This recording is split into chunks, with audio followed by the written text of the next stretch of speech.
Ya, sí, tenemos por fortuna, digo, la oportunidad de comunicarnos más directamente con los habitantes. Entonces, si alguno de ustedes tiene una pregunta que quisiera hacerle o un comentario. Sí. Pues me ha gustado mucho su presentación, sobre todo de esta idea de todos los actos que ustedes me parece que es bien importante que efectivamente tiene que estudiarse de estudio. Y justamente me interesa mucho porque tiene, me ocurre realmente el texto del Consejo de donde es un estudio profundo que relaciona efectivamente la constitución social y política de los pueblos, la historia de los pueblos y la idea de Dios y los rituales de sangre. Me parecía importante también, sobre todo esta ocasión, me hacía pensar en algo que es su puesta en escena, su directo propósito, que es de alguna manera que tiene los componentes del ritual del cuerpo, que tiene de alguna manera, vamos a visualizar los aspectos. Entonces, pensando en lo que decía precisamente que los artistas dicen la verdad y vengo a saber lo que dicen a veces porque se adelantan. Yo dije que se pusiera de pronto algo de palabras,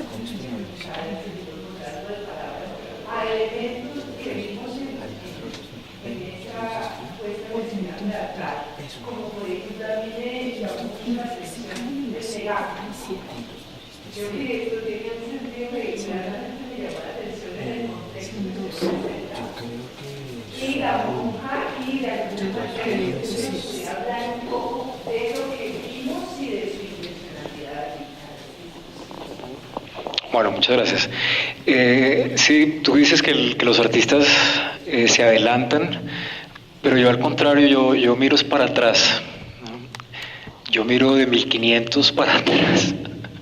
Por lo menos en términos de la iconografía religiosa que me interesa cantidades. Me interesa cantidades porque también creo que desde muy pequeño y a todos nos ha pasado, supongo, entrar a una iglesia, así no seamos creyentes, siempre fue una experiencia espeluznante, por decirlo menos, ¿no? Y cuando uno se detiene en toda esta iconografía y la representación del cuerpo dentro de la tradición cristiana, encuentra, no sin mucha fascinación, un acercamiento y una agudeza sobre el asunto del dolor, el asunto del sacrificio, pero también el placer y también el deseo del cuerpo, ¿no?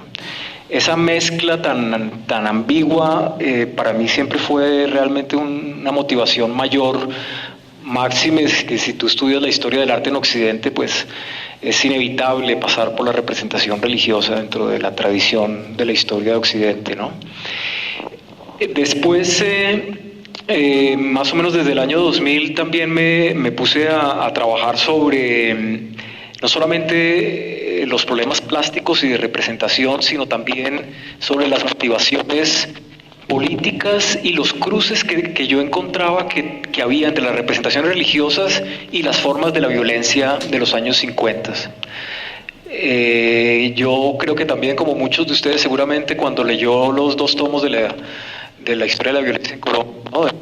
El 62, Umaña, Farsborda, Guzmán, que tenía unas fotos absolutamente escabrosas y tremendas y que curiosamente en las ediciones posteriores no aparecen o aparecen algunas y no todas. Yo me preguntaba cuál era la conexión y si es que había una conexión entre estas formas de violencia política y las formas de violencia del cuerpo cristiano católico, ¿no? Yo creo que no hay una relación causa-efecto, pero sí hay unos paralelismos que me parecían muy interesantes, ¿no es cierto? Como, por ejemplo, San Dionisio le cortan la cabeza y él mismo recoge su propia cabeza y baila en tierra, ¿sí? Ese tipo de mitologías católicas me parecían absolutamente fascinantes y incluso poéticas, ¿no? Luego San Dionisio se convierte en el santo para el dolor de cabeza. Eso ya, pues, francamente desborda los límites, ¿no?, de lo racional, pero al mismo tiempo me obligó y me indujo a no ser tan, digamos, tan inflexible o no ser tan intransigente con cierto tipo de poética que había allí, ¿no es cierto? Que de alguna manera encuentro representada en lo poco que les mostré, ¿no es cierto? Por ejemplo, la escena del exorcismo que hay allí con este actor que trabajé, era una escena que nos regocijaba mucho hacerla, porque finalmente el poseso no era el de la imagen del video, sino el poseso era el propio cura, ¿no es cierto? Poseso de sus iras santas, ¿no? El trabajo con el campo también fue un trabajo muy interesante, solamente puse una colita final, y fue un trabajo que hice sobre los diarios de una misionera que se llamaba la Madre Laura, que trabajó en Antioquia, en Dabeiba, con los indígenas en los años 30. Tenía el diario de ella y realmente era absolutamente fascinante la mirada que tenía esta misionera sobre su misión de someter los indígenas también como una misión sagrada, como una misión santa, y cómo toda esta ideología se traducía a través de las prácticas de sometimiento, ¿no? Esto pues pienso que pues sí, mucha gente lo ha tratado, mucha gente lo ha estudiado, pero para mí era una motivación de ponerlo como en escena, ¿no? Entonces, en vez de traducir los textos de la Madre Laura tal y como estaban, quise hacer como esa transmutación al grito del megáfono, a esa especie de materia hiriente que rompe los oídos y perfora los tímpanos, que es a la vez voz, pero también es ideología, y que en este caso pues estaba interrelacionado con las imágenes de fondo que no se alcanzan a ver mucho, pero también son las imágenes muy interesantes de un trabajo de recopilación de archivo sobre las misiones en Colombia, en Ecuador también, un trabajo de archivo que llevaba haciendo bastantes años, donde se mostraban entonces a estas representantes de Cristo dentro de su teatro de representación, y me parece que ahí se establecían como unos juegos de distancia y unos juegos sobre las ideologías que para mí son fundamentales dentro de esto que llamo lo teológico político, ¿no? De todas maneras, pues allí hay varias cosas. Estaba el caso de la Madre Laura. Después había una lucha de un santo con el león. Después estaba la diatriba de Báez cuando entra al Congreso, y esta figura del ánima sola, ¿no es cierto?, quemándose en esa llama, que también ahí hubo como una especie de interpretación y pensar que el ánima sola no tenía que estar rodeada de llamas amenazantes, sino que bastaba una pequeña llama para que se quemara lentamente, ¿no? Esto es lo que pudieron ver. Pues desafortunadamente solo es un fragmento. La obra, como todas estas obras, son obras efímeras, es su carácter, ¿no? Se presentan unas veces y nunca más se vuelven a presentar, o difícilmente se vuelven a presentar. Movilizar toda esta gente y toda esta energía, pues son cosas muy, muy complicadas, pero muy gratificantes también, como tú lo mencionas, cómo se conjuga la imagen en video con la presencia física en vivo, en directo, con el discurso, pero también con las fuerzas de la plástica, de la imagen, de la música, y eso es lo que hace como la sensorialidad de la experiencia teatral, o pongámoslo entre comillas, o performativa, ¿no es cierto?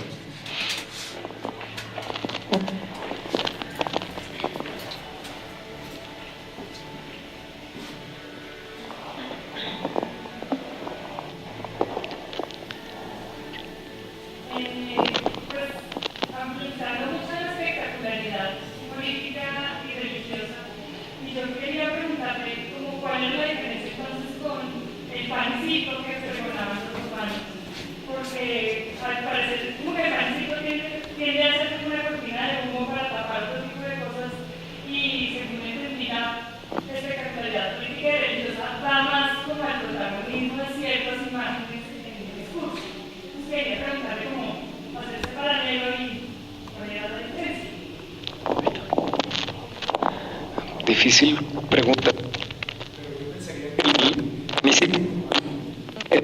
Está más del lado del performance, donde los de verdad. ¿Cómo? Enseña que el pan y aló, está más del lado del performance, de la presentación, que el otro pan y circo, digamos, de la teopolítica del mundo contemporáneo, que estaría más del lado de la representación, ¿no? Son dos tipos de teatro completamente diferentes. Como había mencionado, ¿no? El teatro de la representación es el teatro mediatizado, el teatro que juega el teatro que pasa por toda una jerarquización de los elementos y de las personas que intervienen. Es el teatro, digamos, de la farsa, ¿no? El teatro de la fábula, mientras que lo que sucedió en Roma sí era presentación de verdad, no representación. Allí podríamos hablar de una especie de teatro de la crueldad, no exactamente como lo define Artaud, pero por lo menos tomando el mismo concepto artaudiano de la crueldad. Pero de todas maneras pienso que hay una especie de continuidad en que todo esto es una construcción de un gran espectáculo, ¿no es cierto? Empezando por este es otro espectáculo, ¿no es cierto? Creo que es muy difícil escapar como a esas trampas.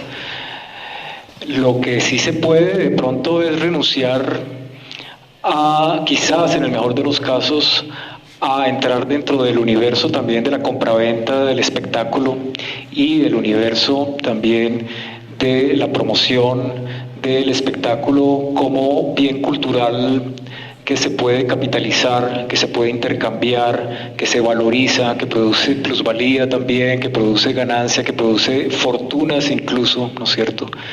Si tú piensas, una de las grandes paradojas del mundo del espectáculo es Hollywood, ¿sí? Que quizás es la armazón y la productora más gigantesca de espectáculo, de teatro, de ilusión, ¿no es cierto? O, por ejemplo, la religión católica, ¿no? Me parece que la religión católica, desde el Concilio de Trento, cuando entra en crisis con la pérdida de fieles y con la pérdida de ovejas frente al protestantismo, tiene que reaccionar brutalmente, y por eso aparece el barroco, ¿no es cierto?, con toda esta apoteosis de la imagen, con toda esta apoteosis sensorial que se sucede, ¿no es cierto?, dentro de las iglesias, que es justamente también es una lucha por apoderarse de la industria del espectáculo. Entonces yo diría que si bien sí son diferentes, pero sin embargo estamos de lleno dentro de la industria del espectáculo, y difícilmente escapamos, ¿no?, de la industria. Por eso digo que empezando por esta conferencia.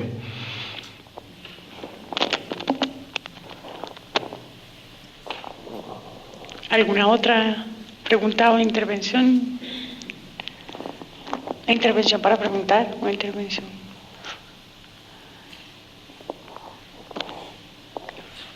Una más.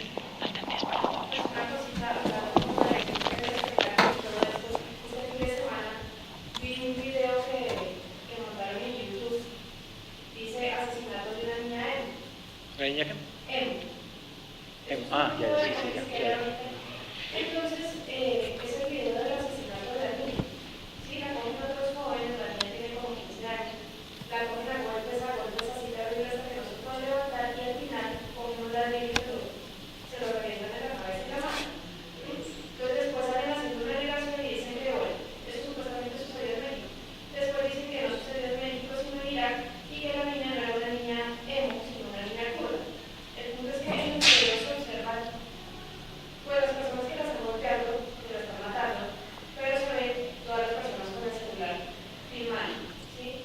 Y de hecho, pues el video que uno está mirando, el asesinato, es algún video de estos. Entonces, hasta que punto se puede hablar de industria del espectáculo, o se puede hablar de espectáculo, pues teniendo en cuenta el espectador que no interviene, sino que está... Justamente, porque el espectador está pasivo recibiendo, pero ese espectador tiene los medios técnicos, los medios tecnológicos para reproducir lo que vio y para subirlo a la red, ¿no?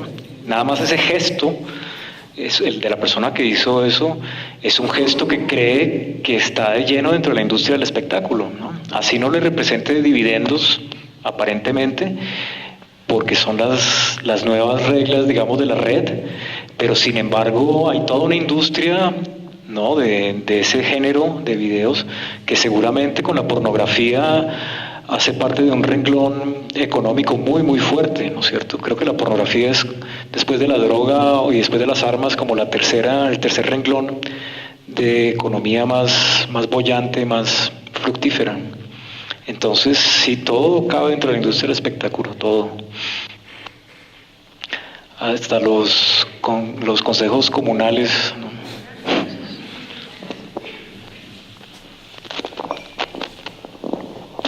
Bueno, entonces vamos a cerrar acá y nos vemos el martes, que vamos a tener la última sesión con el profesor Jorge Aurelio Díaz sobre si el mal existe. Después de todo esto vamos a hacernos esta pregunta. Muchas gracias.